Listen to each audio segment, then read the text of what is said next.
Chapter 9, though, The Brahmin and the Tiger. Once upon a time there lived in India a very good man. He was a Brahmin, or priest, and he had such a kind heart that he could not bear to see anything suffer. Everyone loved him, because he was so good to all the poor people and so gentle with the beasts. One day, as the Brahmin was walking along the road, he saw a huge tiger who had been caught by the villagers and put in an iron cage to punish him for his wickedness. Brother Brahmin, moaned the tiger, "Pray have pity on me and let me out of this cruel cage for one little minute, so that I may get a drink of water, for I am dying of thirst." "Oh no, Brother Tiger," answered the Brahmin, "I could not do that, for you are being punished for your wickedness. Moreover, if I should let you out of your cage, you would eat me up." "In truth, I would not," answered the tiger. "I would never do such an ungrateful thing. Have pity on me, kind Brother Brahmin. Then the Brahmin, feeling sorry for the tiger, unlocked the cage door. But the moment he opened the door, the tiger sprang out upon him, growling, "Grr! Now I will eat you first and drink the water afterwards." "Why, Brother Tiger?" said the Brahmin. "Do not kill me so hastily. You promised not to eat me, and now when I set you free, you break your word. Is that fair or just? Is that according to the law?" "Grr," growled the tiger, "I care not whether it is fair or just. I learn no law in the jungle. Man is the food for the beast."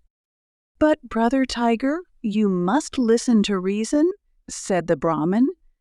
"We will ask 6 judges if you are keeping your word to me, and if each one of them says that you should kill me, then I am willing to die."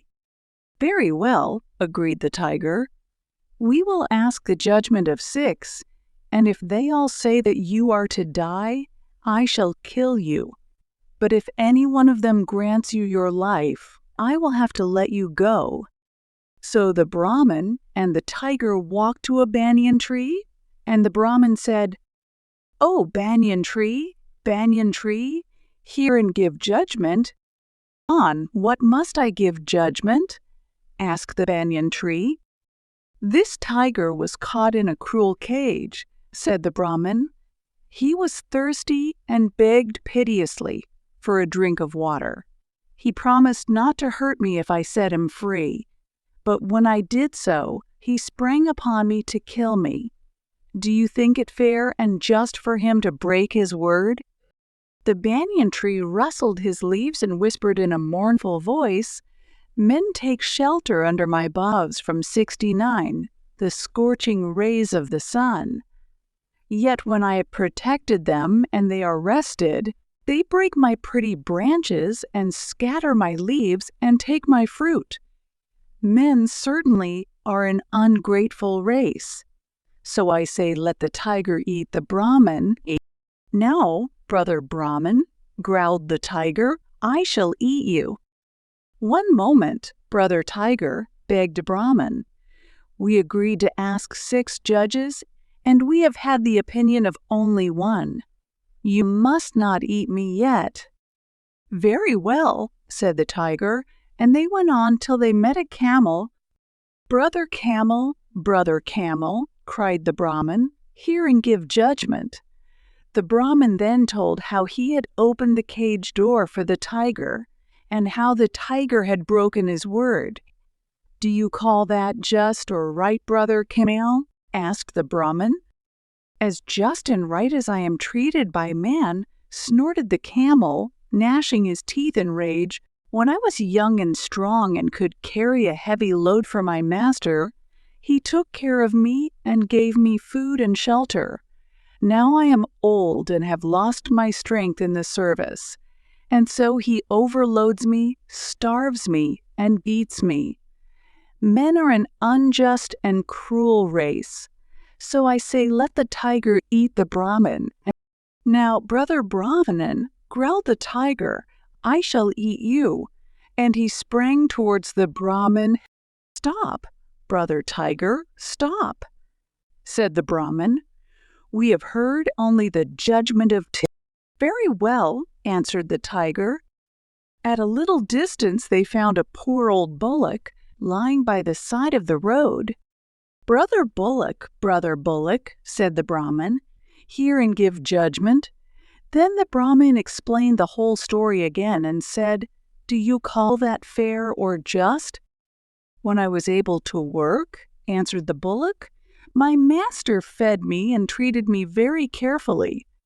Now I am old. He has forgotten all I ever did for him and has left me by the roadside to die.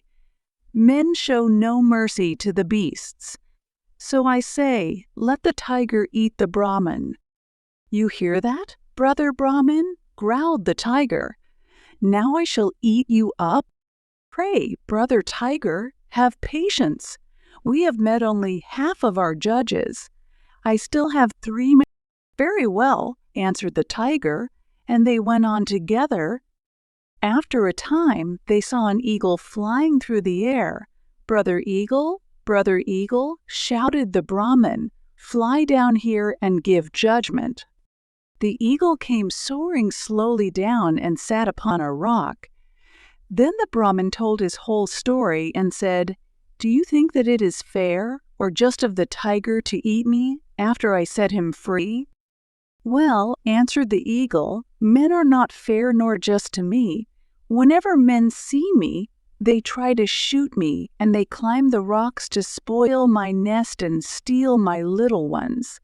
Men know no pity. They seek only to slay us. So I say, let the tiger eat the Brahmin." "Hear that, brother Brahmin? Now I shall have to kill you," growled the tiger. "Have patience, brother tiger," answered the Brahmin. "We have yet 2 more judges to—" "Very well," said the tiger, and they went on their way. Presently they came to a river, and in the mud they saw an old alligator. The Brahmin told him the whole story, hoping that the alligator would give him a favorable answer. But the alligator, in great anger, snorted out, "Humph! I hunt no man, but whenever I put my nose out of the water, men torment me and try to kill me. As long as men live, we shall have no peace. So I say, let the tiger eat the Brahmin." Then the tiger sprang toward the Brahmin. "This time I shall eat you up, for all are against you." "One moment," said the Brahmin. "I still have one opinion of the 6th judge." So the tiger was obliged to wait, and by they met a little jackal who came gaily prancing down the road. "Oh, brother Jackal, dear little brother Jackal," called the Brahmin, "please do stop a minute and give judgment." "On what must I give judgment?" barked the little jackal. Again the Brahmin told his story and asked, "Do you think it just or fair that the tiger should eat me up after I set him free from that cruel cage?" Cage?" asked the little jackal in a perplexed tone. "I don't quite understand. What sort of cage was it?" "Why, a big iron cage down in the village," answered the Brahmin. "The men had caught the tiger to punish him for his wickedness. When I came down the road, he begged for a drink of water and promised he would not eat me if I set him free. But when I opened the cage door, he sprang upon me to kill me. Do you call that fair? Or—" Dear me," said the little jackal. "How can I decide who is right or wrong until I see the cage and the exact position you were in when the quarrel began? Show me the place and I will try to judge." So the Brahmin and the tiger and the little jackal went back to the place where the empty cage stood. "Oh, is that the cage?" asked the jackal. Yes," answered the Brahmin. "Well, Brahmin, show me exactly where you stood," said the jackal. "Here," said the Brahmin. I stood here in the road looking in the cage at the cruel tiger." "Where were you, Tiger?" asked the little jackal. "Why, I stood in the cage." So answered the tiger, jumping into the cage, and my head was leaning against the iron bars. "So very good, said the little jackal, "but I cannot give judgment until I understand a little more. Why did you not come out by yourself, Tiger? Was the cage door open or shut?" "Why, the cage door was shut and bolted," answered the Brahmin. "Then shut and bolted?" said the jackal, "for I must see how all this happened." The Brahmin shut and bolted the cage door, and turning to the jackal, he said, "Now give us your judgment, brother jackal." "Ha, ha, ha!" barked the little jackal joyously. Leave it locked, brother Brahmin? Oh, you wicked and ungrateful tiger!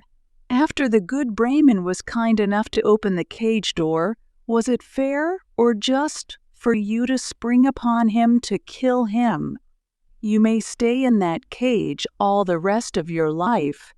"Goodbye, brother Brahmin, goodbye," said the little jackal. "My way leads this way and your way leads that. Goodbye." And away ran the little jackal in one direction, while brother Brahmin went on his way, rejoicing that he was safe. And shut up in the cage, the old tiger roared in a rage.